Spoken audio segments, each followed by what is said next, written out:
اللہ الرحمن الرحیم۔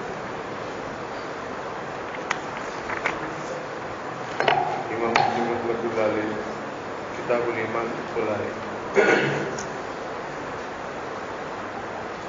اور ایمان کی حیثیت عمل کے لیے ایسی ہے جیسے انسان کے سر کی حیثیت اس کے بدن کے لیے، اور راس من الجسد۔ ایمان کی نسبت اعمال کی طرف ایسی ہے جیسے انسان کے سر کی حیثیت اس کے اور بدن کی طرف۔ ایک آدمی کے ہاتھ پیر مضبوط ہے لیکن سر نہیں ہے، ہاتھ بھی مضبوط، پیر بھی مضبوط، چھاتی بھی مضبوط، لیکن سر کٹا ہوا ہے، کسی کام کا نہیں۔ ایک آدمی چاہے کتنی اچھی اچھی نیکیاں کرے بڑی بڑی، لیکن اس کے پاس ایمان نہیں، جیسا ہے کہ بغیر سر کا انسان۔ الایمان من الاعمال والراس من الابدان، جیسے بدن کے لیے سر ہے اس طرح اعمال کی نسبت سے کیا ہے؟ ایمان۔ اس لیے امام مسلم رحمۃ اللہ علیہ تمام اعمال کا موقوف علیہ جو ایمان ہے اس کو پہلے ذکر کرتے ہیں۔ اور ایمان کا معنی تصدیق قلبی اور اقرار باللسان، سرقائد میں پڑھ کے آئے۔ تصدیق قلبی کا مطلب یہ ہے کہ مخبر صادق پر اعتماد اور وثوق کی بنیاد پر اس کی بات کو مان لینا، یہ معنی ہے۔ اس بنا کے اوپر کوئی آدمی مشاہدہ کی خبر دے تو وہاں ایمان کا لفظ استعمال نہیں ہوگا، وہاں لفظ استعمال ہوگا کہ میں تصدیق کرتا ہوں۔ آمن یؤمن ایمانن کا مطلب یہ ہے کہ مخبر نے جو خبر دی اس مخبر کی امانت کو، صداقت کو دیکھتے ہوئے اور اس پر اعتماد کرتے ہوئے اس کی بات کو مان لینا۔ حضرت یوسف علیہ السلام کے بھائی جب یعقوب علیہ السلام کے پاس آئے، ابا جان کے پاس، اور اپنے ابا کے سامنے پورا رپورٹ پیش کیا بھائی کا، ایک لفظ یہ ہوگا وما انت بمؤمن لنا، ابا جان آپ ہماری بات کی تصدیق نہیں کرو گے، کہ آمن یؤمن ایمانن کا لفظ استعمال کیا، کیونکہ حضرت یعقوب علیہ السلام کو جس چیز کی خبر دی وہ ان سے غائب تھی، اس لیے ان پر اعتماد کرنا اور وثوق کرنا، خبر دینے والے بھائی کی بات پر اور ان کی امانت اور ان کی صداقت پر سچ ماننا، اس کو تصدیق کا ہے۔ یعقوب علیہ السلام کو ان کا اعتماد تھا نہیں، وثوق تھا نہیں، اس لیے انہوں نے کہا کہ وما انت بمؤمن لنا، دیکھو مؤمن کا انکار کیا۔ تو ایمان کا مطلب یہ ہے کہ مخبر صادق کی امانت، صداقت پر اعتماد، اگر یہ اعتماد نہیں تو اس کا ایمان کچا ہے۔ حضرت نبی پاک علیہ السلام بعثت سے پہلے الامین الصادق کیوں تھے؟ حضرت نبی پاک علیہ السلام مخبر صادق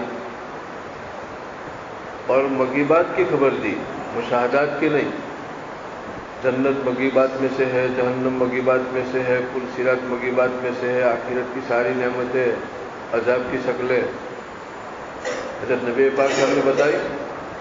اب ہم آنکھوں سے دیکھتے نہیں، لیکن خبر دینے والے ایماندار ہے، امین ہے، صادق ہے، اس مخبر صادق کی امانت پر، دیانت پر اعتماد کر کے آمنا، اس کا نام تصدیق۔ اس بنا کے اوپر ایمان کا تعلق اور ایمان کا رشتہ مغیبات سے ہوگا۔ مغیبات جانتے ہو؟ جو چیز آنکھ سے نظر نہ آئے، ہم کو مخبر صادق کی بات پہ اعتماد کرنا پڑے۔ الف لام میم ذالک الکتاب لا ریب فیہ ھدی للمتقین الذین یؤمنون بالغیب، یہ اب کا لفظ ہے۔ متقی وہ لوگ ہیں جو الذین یؤمنون بالغیب، اندیکھی چیز کو مانتے ہیں۔ وقت کے نبی نے جو کہا اس بات پر اندیکھی چیز کے اوپر کیا ہے؟ ایمان لائے۔ صحابہ نے اس حقیقت کو سمجھا۔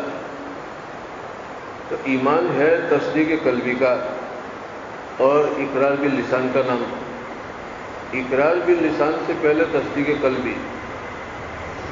اب تصدیق قلبی کے اندر مخبر صادق کی بات پر اعتماد اور وثوق ہوتا ہے کہ ہم آپ کی بات پر اعتماد رکھتے ہیں، آپ کی بات پر بھروسہ رکھتے ہیں۔ صحابہ کی پوری زندگی دیکھو، نبی پاک علیہ السلام کی بات پر مغیبات کے بارے میں جو خبر دی، اتنا یقین نہیں، اتنا جذب نہیں، اتنا اعتماد توجہ نہیں کر سکتے.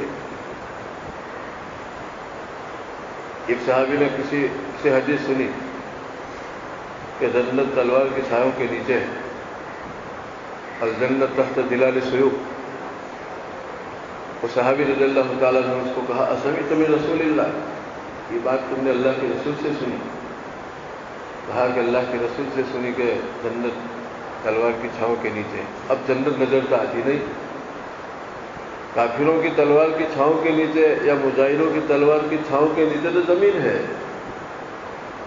اب آنکھوں سے مشاہدہ تو زمین اور مٹی کا ہو رہا ہے. حضرت نبی پاک علیہ السلام نے فرمایا کہ جنت تلوار کی چھاؤں کے نیچے ہے. یہ حدیث جب سنی تو خالی تصدیق کی کہ اللہ کے رسول نے اپنی زبان مبارک سے بات فرمائی. کہا کہ بھی اللہ کے رسول نے یہ بات فرمائی. تو اللہ کے رسول کی بات پر، مخبر صادق کی بات پر اتنا اعتماد کہ اسی وقت شہید ہو گئے. دیکھو کتنا یقین. ایمان اسے کہے کہ مخبر صادق کی امانت پر، صداقت پر اعتماد اور وثوق. اگر کوئی آدمی پہلے معقول چیز بناوے یا پھر مانے، ایمانیات کے بارے میں کوئی بات ہمارے سامنے آوے اور اس کو پہلے معقول بنائے اور معقول بنانے کے بعد اس کو مانتا ہے، تو مخبر صادق کی بات پر اس نے اعتماد نہیں کیا، اپنے عقل پہ بھروسہ کیا. تو جس درجہ وہ معقول بنانے جائے گا اس درجہ اس کا ایمان کی قیمت کم ہوتی جائے گی.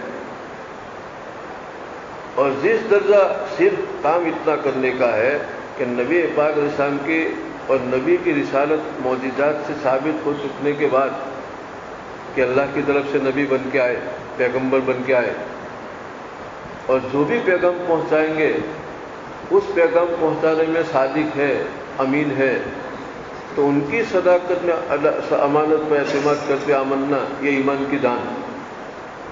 اور کوئی مشاہدہ میں لانے کے بعد مانے، جیسے آج کے لوگ، آج کی سائنس مشاہدات پر عمل کرتی ہے. اب کوئی یوں کہے کہ سائنس سے اس کی تائید ہو تو میں مانوں، تو سائنس تو مشاہدہ کو مانتی ہے.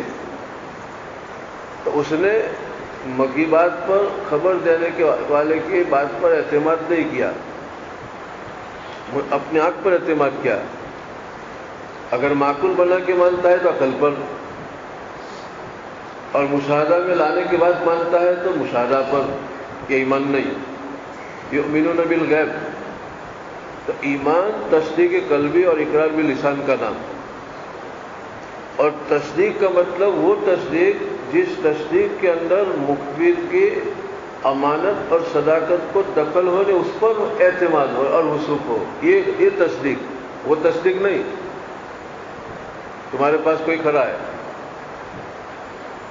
اور یوں کہتا ہے کہ میں نے سورج کو سورج طلوع ہو گیا، تو آپ یوں نہیں کہہ سکتے آمنت بھی کہ میں تیرے پر ایمان لایا، کیونکہ تو مشاہدہ سے تعلق رکھتا ہے سورج کو دیکھنا. سورج یوں دیکھنا ہے تو کس سے تعلق رکھتا ہے؟ مشاہدات کے ساتھ اس کا تعلق. تم بھی یوں دیکھ سکتے ہو، لیکن کوئی مغیبات کی بابت خبر دو تو یوں کہہ سکتے ہو کہ آمنا.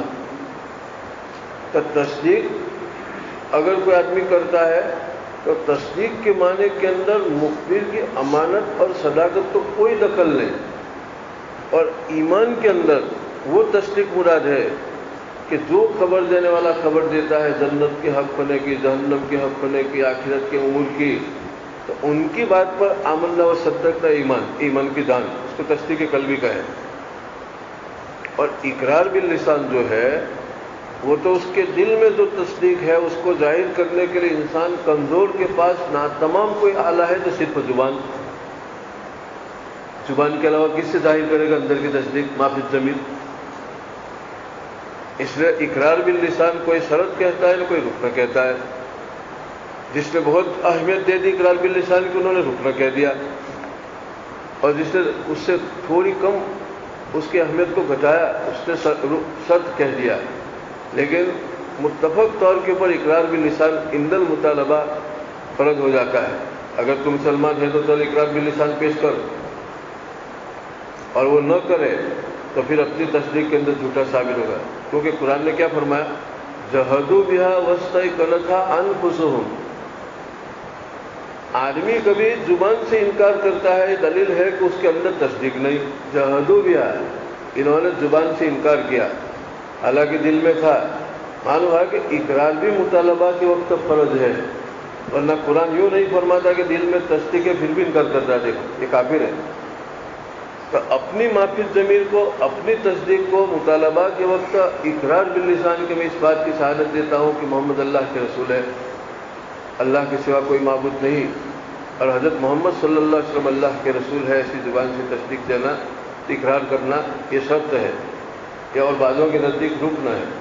ایمان نام ہے تصدیق قلبی اور اقرار باللسان کا، اور تصدیق سے وہ تصدیق مراد ہے کہ مخبر صادق کی امانت اور ان کی دیانت کی بنیاد پر رسوخ ہو اس کی بات پر، اور آمنا و صدقنا کا ہے وہ ایمان بنا. یہ تو تکوین ایمان، ایک تو بننا، یہ ایمان اس کا بن گیا. اب اس کی پوری کایا پلٹ جائے گی، اس کا بولنا بدل جائے گا، اس کا خاموشی بدل جائے گی، اس کی زندگی کی حرکات سکنات میں انقلاب آ جائے گا، اس کی دنیا بدل جائے گی وہاں آخرت کے اندر. یہاں تصدیق کی، اقرار باللسان کیا، اور ایک زبانی اور ذہنی طور پر اس طرح سے کیا، اور ایک دنیا میں اس کی پوری دنیا بدل جاتی ہے. یہ ایمان کا مقام ہے.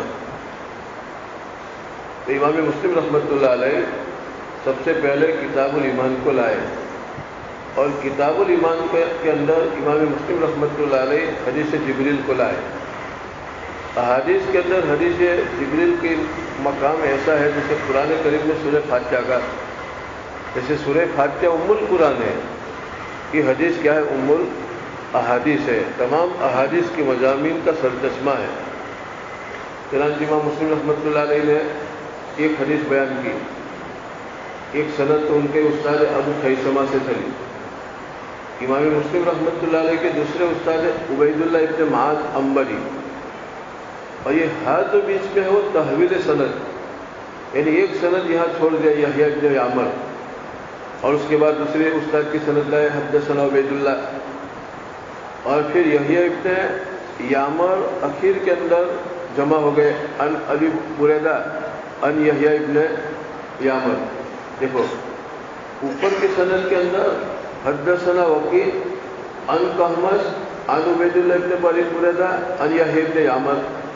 اب یہاں دوسرے استاد سے ہے حدثنا عبید ابن معاذ العنبری، وہذا حدیث کا مطلب کہ متن ان کا ہے، یعنی عبید اللہ ابن معاذ جس سند سے روایت کرتے ہیں اس سند سے نیچے کا متن ہے.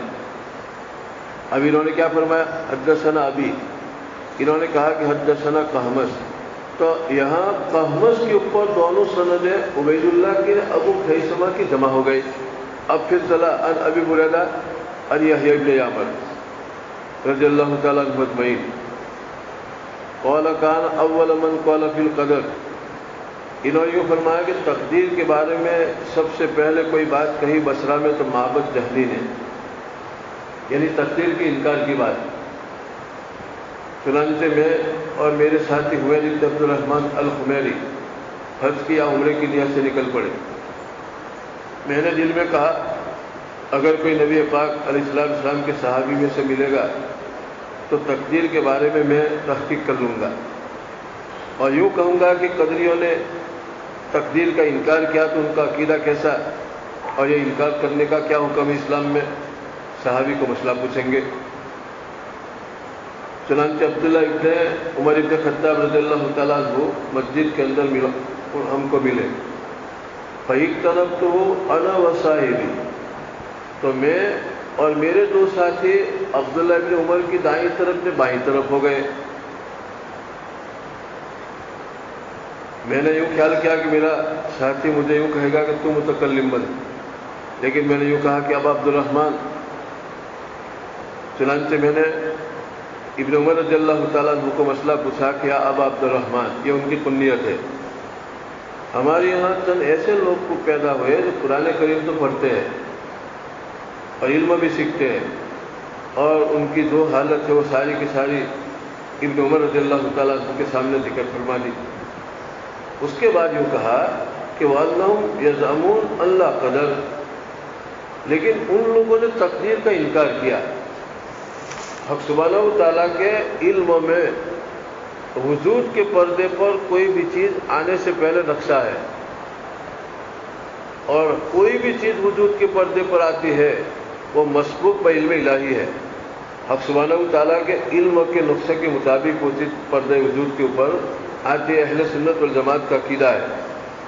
ان لوگوں کا عقیدہ یہ تھا کہ تقدیر بقدیر کچھ نہیں، ایک چیز وجود کے پردے پر آنے کے بعد اللہ کی معلوم بنتی ہے اور اللہ کے علم میں آتی ہے۔ اور عقیدہ صحیح یہ تھا کہ حق سبحانہ و تعالیٰ کے علم میں دنیا میں قیامت تک جتنی چیزیں ہونے والی ہے وہ سب کا نقشہ ہے، اور اس نقشے کے بقدر دھیمے دھیمے دھیمے اس اجمال کی تفصیل ہوتی ہے۔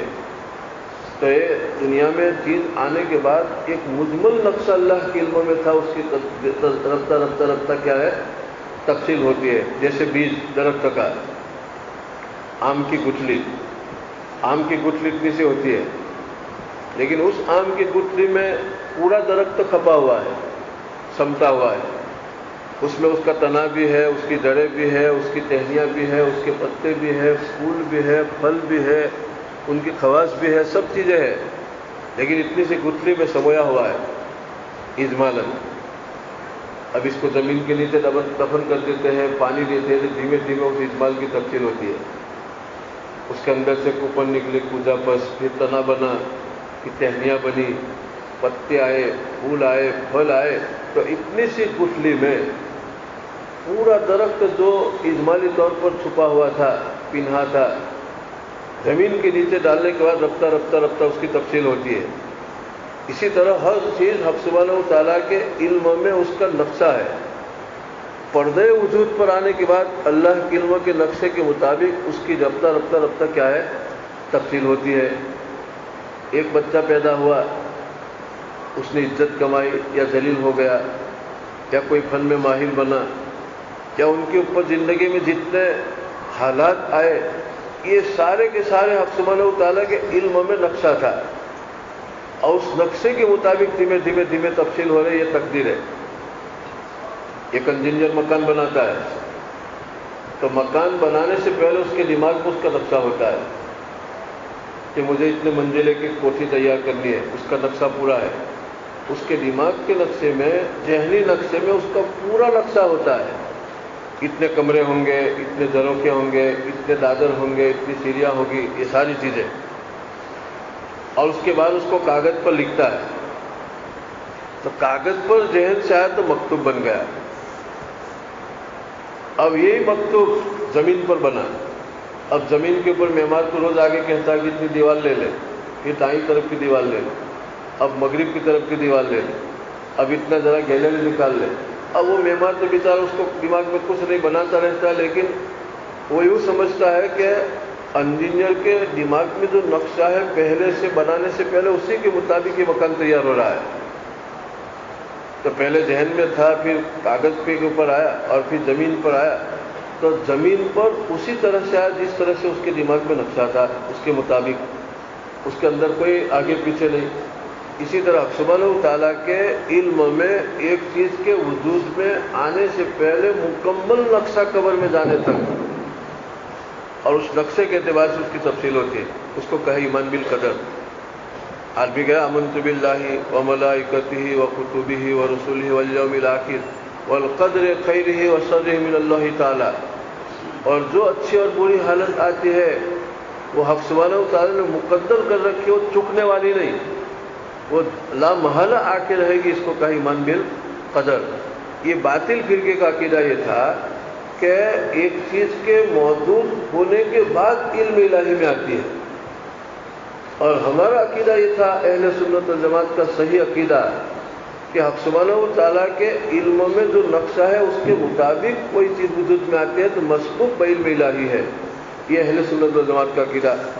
ابن عمر رضی اللہ تعالیٰ عنہ کو مسئلہ پوچھا کہ یہ لوگ تو یوں خیال کرتے ہیں کہ اللہ قدر، تقدیر کا انکار کرتے ہیں، وَأَنَّ الْأَمْرَ أُنْفٌ، اور ان کے نزدیک کوئی بھی کام مستأنف ہے، جیسے جملہ مستأنفہ اسے کہے کہ آگے پیچھے کے جملے سے اس کا کوئی جوڑ نہ ہو، اس کو کیا ہے مستأنفہ کہے۔ اسی طرح کوئی بھی کام اور کوئی بھی چیز پردے وجود پر آتی ہے تو اس کا تعلق علم الہی سے نہیں، الیاذ باللہ مستانف ہے، اور وجود میں آنے کے بعد پھر حق سبحانہ و تعالیٰ کی علم کے اندر وہ چیز آتی ہے۔ ایسا غلط عقیدہ ان لوگوں کا ہے۔ ابن عمر رضی اللہ تعالیٰ نے فرمایا کہ جب تو ان سے ملے تو میری طرف سے ان کو بتلا دینا کہ میں ان سے بری ہوں، وَإِنَّهُمْ بُرَاءُونَ مِنِّي، اور وہ لوگ مجھ سے بری، وَالَّذِي أَحْلِفُ بِهِ، اور اس اللہ کی قسم جس کی عبداللہ ابن عمر قسم کھاتا ہے، اگر ان میں سے کوئی آدمی احد پہاڑ کے برابر سونا خرچ کرے اللہ پاک قبول نہیں کرے گا جب تک ایمان بالقدر نہ ہو۔ معلوم ہے کہ آدمی کتنی بڑی نیکی کرے لیکن جب تک اس کا ایمان نہیں، وہاں تک اس نیکی کی کوئی اصل نہیں۔ نیکی پر اجر و ثواب اسی وقت ملتا ہے کہ ایمان کی بنیاد پر ہو۔ ایمان کی بنیاد پر ہوگا اس وقت اس کی نیکی حق سبحانہ و تعالیٰ کی اطاعت کے جذبے سے وجود میں آئے گی، اور نیکی کا ثواب ملتا ہے اطاعت کے جذبے پر۔ اگر کوئی آدمی عادتاً کرتا ہے تو ثواب نہیں ملے گا، لیکن حق سبحانہ و تعالیٰ کی اطاعت میرے اوپر ہے اس تقاضے سے وہ کرتا ہے تو حق سبحانہ و تعالیٰ کی طرف سے اس پر کیا ہے؟ ثواب ملے گا۔ اور جب تک اللہ کو نہیں مانتا ہے، ایمان نہیں، ایمانیات نہیں، وہاں تک نیکی کے اوپر کوئی ثواب مرتب نہیں ہوگا۔ عبداللہ بن عمر نے فرمایا اگر کوئی آدمی ایمان بالقدر کا انکار کرے گا، احد پہاڑ کے برابر بھی وہ خرچ کرے گا تو حق سبحانہ و تعالیٰ اس کی طرف سے قبول نہیں کرے گا، حتی یؤمن بالقدر، جب تک کہ تقدیر پر ایمان نہ ہو۔ اس کے بعد یہ فرمایا کہ میرے ابا عمر بن خطاب رضی اللہ تعالیٰ نے مجھ کو بتایا کہ نبی پاک علیہ السلام کی خدمت میں ہم تھے ایک دن، اتنے میں ایک آدمی آیا جس کے کپڑے بہت سفید تھے اور بال نہایت کالے تھے، بدنگے، یعنی بھرپور جوانی تھی، ان کے اوپر سفر کے آثار بھی نہیں تھے، اور ہم میں سے ان کو کوئی پہچانتا نہیں تھا۔ ان کا بدن دیکھے تو یوں لگے کہ مقامی آدمی ہے، اس بنا کے اوپر کہ مسافر کے بدن کے کپڑے اور بدن ناپاک ہوتا ہے، میلا ہوتا ہے، گرد و غبار ہوتا ہے، تو ان کا کپڑے صاف ستھرے، بدن صاف ستھرا، اس سے یوں لگتا تھا کہ کوئی مقامی آدمی ہے، اور مجلس میں سے کوئی پہچانتا نہیں تھا، اس سے یوں لگتا تھا کہ کوئی مسافر آدمی ہے، اور جوانی اس کی اتنی بھرپور کہ سر کے نے داڑھی کے بال نہایت کالے، ایک دم شدید۔ معلوم ہے کہ علم حاصل کرنے کا زمانہ بھرپور طاقت کا زمانہ ہے۔ جب آدمی بھرپور طاقت کے زمانے میں علم لیتا ہے تو اس صورت کے اندر وہ صحیح طور پر اس کو سمجھ سکتا ہے۔ حضرت نبی پاک صلی اللہ علیہ وسلم کی خدمت میں آ کے بیٹھ گیا اور اپنے دونوں رکبہ کو حضرت نبی پاک صلی اللہ علیہ وسلم کے رکبہ کے ساتھ لگا دیا اور اپنی ہتھیلیاں آپ علیہ السلام کی ران پہ رکھنے لگا، کبھی اپنی ران پہ، کبھی نبی پاک علیہ السلام کی ران پہ، یعنی آیا تو ان کا بدن ایک دم صاف ستھرا، ہم میں سے کوئی پہچان نہیں رہا ہے، اور پھر اس طرح سے بیٹھا جیسے کوئی آدمی دیہاتی ہے، بیٹھنے کی کوئی تمیز نہیں۔ آپ علیہ السلام کے ساتھ اپنے گھٹنے لگا کے بیٹھ گیا، کبھی اپنے ہاتھ اپنی ران پہ مارتا ہے، کبھی نبی پاک صلی اللہ علیہ وسلم کی ران پہ مار رہا ہے، سوال کر رہا ہے۔ تو ان کی بات اتنی مبہم تھی کہ پتہ ہی نہیں چل رہا تھا کہ کون آدمی ہے۔ اس کے بعد اس نے سوال کیا محمد اخبرنی عن الاسلام، مجھے اسلام کے بابت بتاؤ۔ اور نبی پاک صاحب نے فرمایا کہ انت اشہد ان لا الہ الا اللہ، اس بات کی شہادت ہے کہ اللہ کے سوا کوئی معبود نہیں اور محمد اللہ کے رسول ہے، اور نماز کی پابندی کرے، اقام و یقیم و اقامتاً سے کہا، وتؤتی الزکوٰۃ، اور زکوٰۃ کو ادا کرے، اور رمضان کا روزہ رکھے، اور بیت اللہ کا اگر وہاں جانے کی استطاعت رکھتا ہے تو حج کرے۔ اس نے کہا صدقت۔ ہم کو تعجب ہوا کہ سوال بھی کرتے ہیں اور جواب سننے کے بعد تصدیق بھی فرماتے ہیں۔ سوال سے یوں لگتا ہے کہ علم نہیں، اور تصدیق کرے یوں لگتا ہے کہ پہلے سے علم ہے۔ اس کے بعد یوں کہا کہ اخبرنی عن الایمان، ایمان کے بابت بتاؤ۔ آپ علیہ السلام نے فرمایا ان تؤمن باللہ وملائکتہ وکتبہ ورسلہ والیوم الآخر وتؤمن بالقدر خیرہ وشرہ، قال صدقت۔ آپ نے فرمایا کہ تو اللہ کی ذات کو مانے، فرشتوں کو مانے، اللہ کی کتاب کو مانے، اللہ کے رسول کو مانے، اور آخرت کے دین پر یقین، وَتُؤْمِنَ بِالْقَدْرِ خَيْرِ وَشَرِّهِ، اور اس بات کو تو مانے کہ خیر اور شر سب اللہ کی طرف سے ہے، ایمان بالقدر، یہ ایمان ہے۔ حضرت نبی پاک علیہ السلام کو جب اس نے اسلام کے بابت پوچھا تو نبی پاک علیہ السلام نے اعمال کو بتایا، جیسے نماز پڑھنا، روزہ رکھنا، حج کرنا، زکوٰۃ دینا، اقرار باللسان کرنا، یہ عمل بالجوارح کو بتایا۔ اور جب انہوں نے آپ علیہ السلام کو ایمان کے بابت پوچھا تو حضرت نبی پاک علیہ السلام نے عقائد بتائے، جیسے اللہ کی ذات کو ماننا، فرشتوں کو ماننا، کتابوں کو ماننا، رسولوں کی تصدیق، تقدیر کا عقیدہ، آخرت کا عقیدہ، یہ ساری چیزیں عمل سے تعلق نہیں رکھتی، عقیدوں سے تعلق رکھتی ہے۔ معلوم ہوا کہ ایمان نام ہے عقیدے کا، اور عمل سے اس کے اندر رسوخ پیدا ہوتا ہے۔ ایمان سے دین وجود میں آتا ہے، اور عمل سے اس وجود کے اندر آئے ہوئے دین کے اندر رسوخ پیدا ہوتا ہے۔ ایک آدمی مانتا ہے کہ نماز فرض ہے اور اس کے بعد نماز پڑھتا بھی ہے، تو نماز کے فرض ہونے کے عقیدے سے جو ایمان وجود کے اندر آیا، اس کے اندر عمل کرنے سے رسوخ پیدا ہوتا ہے۔ تو دین نام ہے عمل کا نہیں عقیدے کا، لیکن عقیدے سے دین وجود میں آتا ہے اور عمل سے اس عقیدے کے اندر رسوخ پیدا ہوتا ہے۔ تو حضرت نبی پاک علیہ السلام کو جب ایمانیات کے بابت پوچھا ایمان کیا ہے، تو حضرت نبی پاک علیہ السلام نے عقائد کو بتایا۔ معلوم ہوا کہ ایمان ایک باطنی چیز کا نام ہے، اور اسلام ایک ظاہری اعمال کا نام ہے۔ الاسلام علانیۃ والایمان سر، ایمان ایک پنہا اور مخفی چیز ہے، اور اسلام ایک ظاہری چیز ہے۔ اس کے بعد کہا کہ اللہ کے رسول احسان کسے کہے؟ اعمال سے عقیدوں سے تو اسلام بنا، اور صفت احسانی سے اس میں جان پڑتی ہے۔ چنانچہ پوچھا کہ احسان کیا؟ نبی پاک صاحب نے فرمایا ان تعبد اللہ کانک تراہ، احسان یہ ہے کہ تو اللہ کی اس طرح سے عبادت کرے کہ گویا اللہ کو دیکھتا ہے۔ فَإِن لَّمْ تَكُن تَرَاهُ فَإِنَّهُ يَرَاكَ، اگر تو اللہ کو تو دیکھتا نہیں، لیکن اللہ تو تجھے دیکھتا ہے کہ نہیں، کہ علت کے لیے فائن، یعنی کہنے کا منشا یہ ہے کہ آدمی کے اندر حق سبحانہ و تعالیٰ کا دھیان پیدا ہو، اور خلوت میں نہ جلوت میں حق سبحانہ و تعالیٰ کی عبادت کرے تو ہر وقت اس کی نظر کے سامنے حق سبحانہ و تعالیٰ کی ذات اقدس ہو۔ تو یوں فرمایا کہ تو اللہ کو عبادت اس طرح سے کر گویا تو اللہ کو دیکھتا ہے۔ ایک آدمی اللہ کو دیکھ کے عبادت کرے تو اس کی عبادت میں ذرا بھی غفلت نہیں ہوگی۔ کہا کہ اگر یہ مقام تجھے میسر نہ ہو تو یہ یقین کہ اللہ تو مجھے دیکھتا ہے، یہ مقصد حاصل ہو جائے گا۔ ایک نوکر کام کرتا ہے، لیکن اس کو یقین ہے کہ میرا آقا کہاں سے چھت کے اوپر سے چپ کے میرے کام کو دیکھ رہا ہے، تو اپنے کام میں کامچور نہیں بنے گا، اسلوب سے سلیقہ سے کام کرے گا۔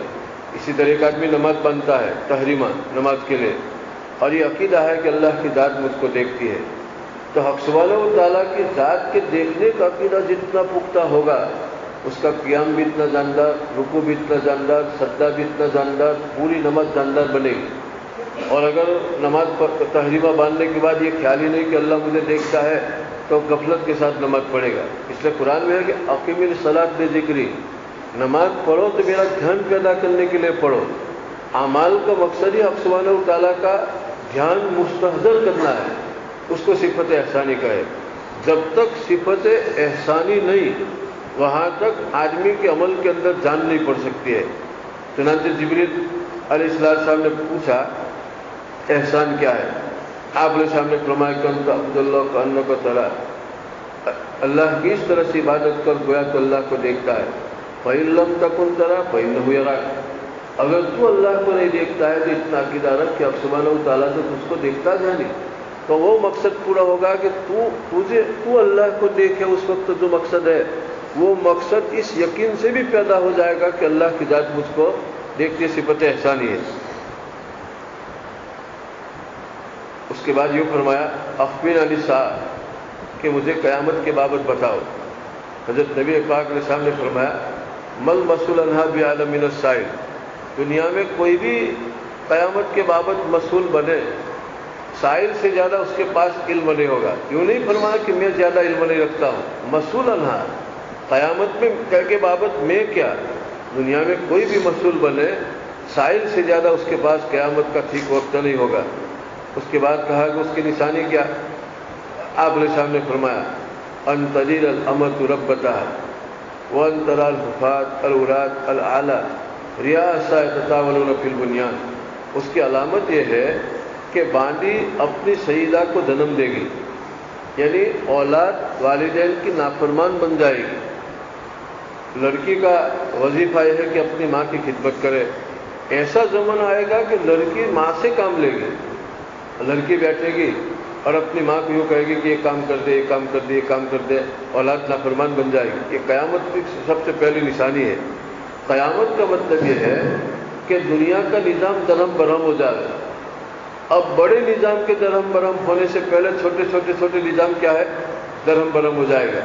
یہ خاندانی ایک نظام ہے کہ اولاد والدین کی فرما برداری کرے، لیکن یہ نظام بگڑا کہ والدین کی فرما برداری کرنے کے بجائے والدین کو ان کی فرما برداری کرنی پڑے، ماں باپ کی اولاد خدمت کرے اس کے بجائے اولاد کی خدمت ماں باپ کو کرنی پڑے۔ یہ چھوٹا سا نظام کے اندر درہم برہم ہو گیا۔ اب قیامت کی نشانیوں میں سے نشانی بنی، جیسے ایک بہت بڑی دیوار ہے، اب یہ دیوار گرنے سے پہلے کبھی اوپر سے ایک اینٹ گری، کبھی کوئی پلاسٹر کا ٹکڑا گرا، کوئی چونے کا ٹکڑا گرا، تو لوگ آتے جاتے ڈریں گے کہ کبھی نہ کبھی دھماکے کے ساتھ یہ دیوار گرے گی، کیونکہ اس کے اوپر سے کچھ نہ کچھ گر رہا ہے۔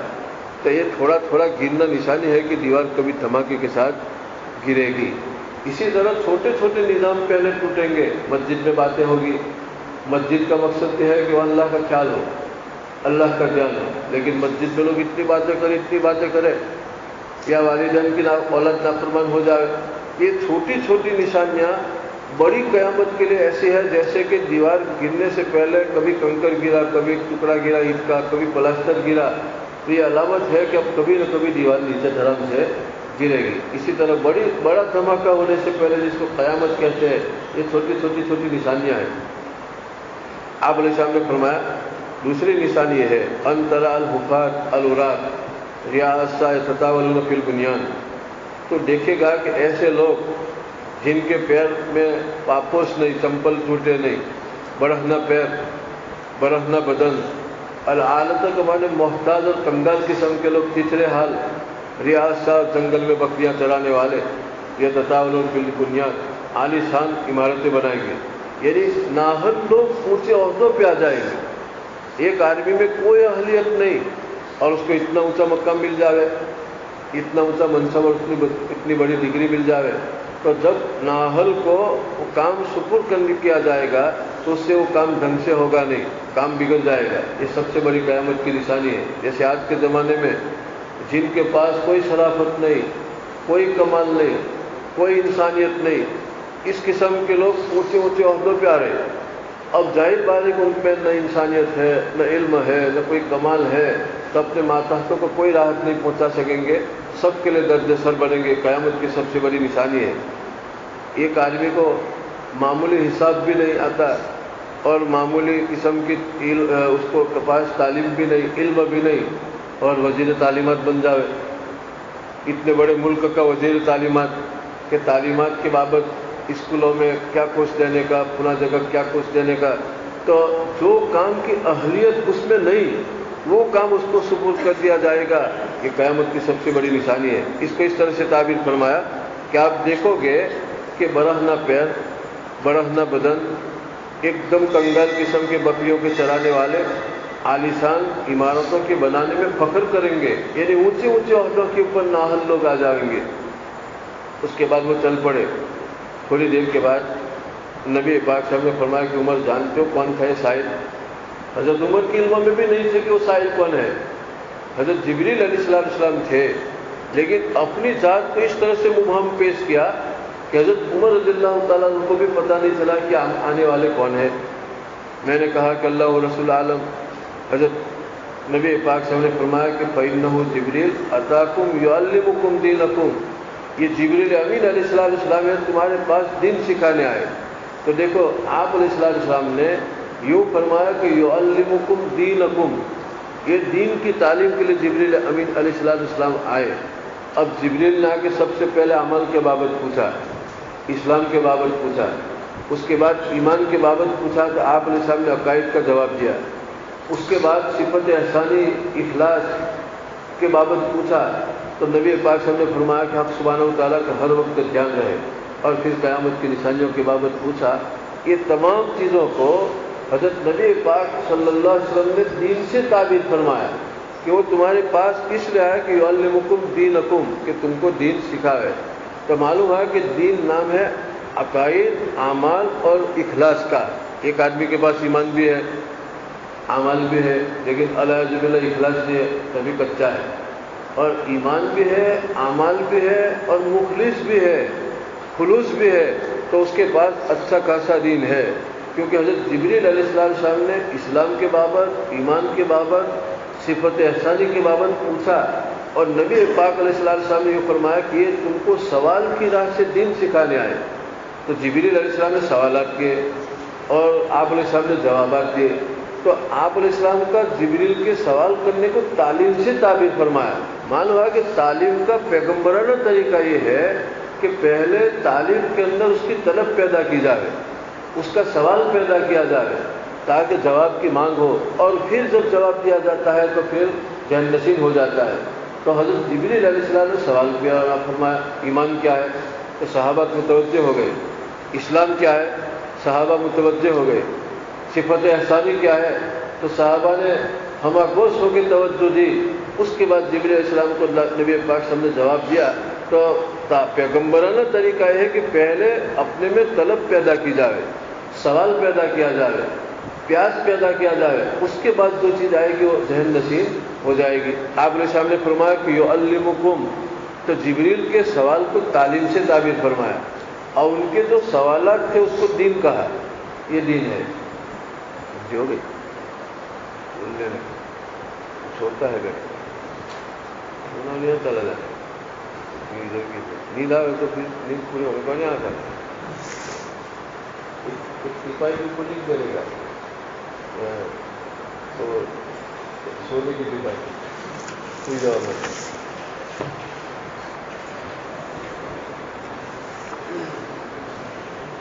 لگا جائے